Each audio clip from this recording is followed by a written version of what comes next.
আমার নাম হচ্ছে অরূপ কুমার মুখার্জি। আমি পুরুলিয়া জেলার পুঞ্চা থানার অন্তর্গত পাড়ুই গ্রামের বাসিন্দা। 2016 সালে আমি দাদাগিরিতে গেছিলাম। আমি 1999 সালে আমি কলকাতা পুলিশের কনস্টেবল পদে যোগদান করি। আমি দীর্ঘদিন ধরে সবর জাতি নিয়ে কাজ করে চলেছি, সবরদের শিক্ষার আলোতে আলোকিত করার জন্য।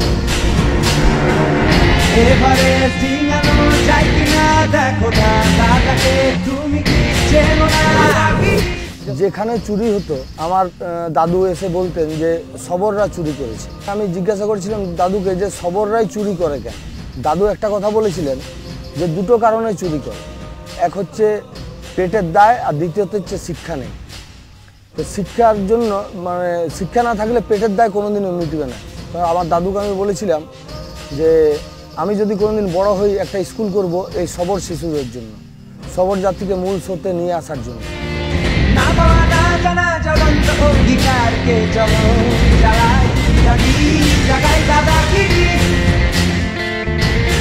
2011 সাল থেকে আমার স্কুলের পথ চলা শুরু হয়। নাম দেওয়া হয় পুঞ্চা নবদিশা মডেল স্কুল। 15 জন সবর ছেলে মেয়েকে নিয়ে। এখন বর্তমানে প্রায় 150 জন ছেলে মেয়ে। শুধু এই স্কুল না, পুঞ্চার এটা না, বাঁকুড়াতেও আমার দুটো স্কুল চলছে। মোটামুটি 12 জনা মাধ্যমিক দিয়েছে 2 বছরে, 11 জনা মাধ্যমিক পাস করেছে।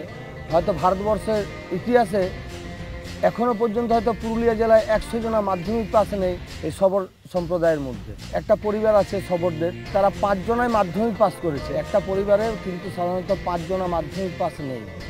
আমার এই স্কুল থেকে আমি মোটামুটি 700 ছেলে মেয়েকে স্বাক্ষর করেছি, আর 11 জন ছেলে মেয়ে মাধ্যমিক পাস করেছে।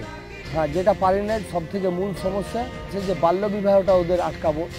এবং আমার স্কুলে যারা পড়াশোনা করছে তাদের প্রায় অনেকেরই 18 বছর বয়স হয়েছে, বড় ছেলে মেয়েদের, তারা কিন্তু বিয়ে থা করেনি, তারা পড়াশোনা করে।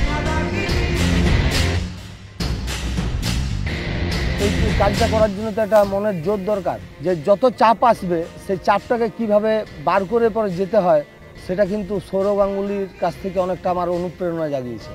বাঙালি গড়ে, বাঙালি লড়ে, বাঙালি আজও দাদাগিরি করে। শনি ও রবিবার রাত 9:30টায় জি বাংলায়।